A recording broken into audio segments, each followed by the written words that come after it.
Hello guys, তো আজকে আমরা শিখব কিভাবে বিকাশ নামায় বিকাশ খুলে। তো আমরা ঢুকলাম আমাদের প্লে স্টোরে। আপনারা যে কোনো একটা ব্রাউজারে ঢুকে সার্চ দিবেন যে বিকাশ। তো আমি বিকাশ সার্চ দেওয়ার সাথে সাথে আমার বিকাশ অ্যাপ্লিকেশনটি চলে আসছে। তো আমি এই জায়গায় দিয়ে আমার বিকাশ অ্যাপ্লিকেশনটি ডাউনলোড করে নিব। আমার ডাউনলোড করে নিব।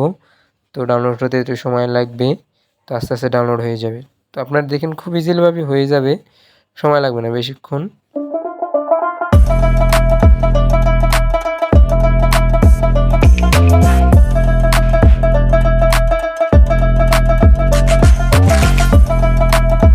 তো আমাদের অ্যাপসটি কিন্তু ডাউনলোড হয়ে আসছে। তো এখন আমাদের অ্যাপসটি ইনস্টল হতে আছে।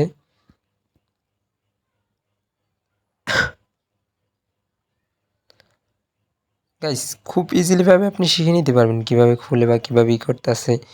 সব কিছু খুব ইজিলিভাবেই শেখা যায়। তো আমাদের এই যে বিকাশ অ্যাপসটি ওপেন হয়ে গেছে। তো ওপেন হওয়ার সাথে সাথে আমরা ওপেনের চিপ দিলাম। ওপেনের চিপ দিয়ে এর মধ্যে ইন্টারফেস আসবে।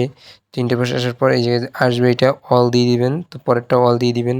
তো লোকেশন ওইটা অল দিয়ে দিবেন। তো তারপর ঢুকবে করা লগইন এর রেজিস্ট্রেশন, তখন পরিবর্তন দিবেন। তো বুচ্ছি দিবেন। বুচ্ছিতে চিপ দেওয়ার সাথে সাথে তো আমাদের ঢুকিয়ে দিবে। তারপর আমাদের এই জায়গায় লেখা আছে যে লগইন ইন রেজিস্ট্রেশন, তো সেই জায়গায় চিপ দিবেন। তার সাথে সাথে আমাদের ইন্টারফেস আসবে, তখন আপনার নাম্বার দিবেন। আপনার নাম্বারটা দিবেন। তো আমার নাম্বারটা আমি দিয়ে দিতেছি। তারপর পরবর্তী দিয়ে তো আমাদের যে একটা মোবাইলে ওটিপি কোড আসবে, ওইটা দিয়ে দিব। তো আমাদের মোবাইলে ওটিপি কোডটা আসছে। তো আমরা ওটিপি কোডটা দেওয়ার সাথে সাথে আমাদের ওটিপি কোডটা এসে পড়ছে। তো দেওয়ার সাথে সাথে আমরা এখন আমাদের বিকাশ পিনটা দিব। তো আমরা এই বিকাশ পিনটা দিলাম। তো আমরা আমাদের বিকাশ পিনটা দিলাম। পিনে দেওয়ার পরে যে নাম আসবে, তো আপনার নাম চেঞ্জ করতে পারবেন। তারপরে যে ছবি বসাতে পারবেন। তো আমার সব ঠিক আছে। তো নিচে শুরু করুন দিবেন। আমাদের বিকাশ পিনটা দিয়ে দিবেন। পিনটা দেওয়ার সাথে সাথে কিন্তু এরকম আপনাদের ইন্টারফেস আসবে। তো আমাদের কিন্তু বিকাশ খোলা কমপ্লিট।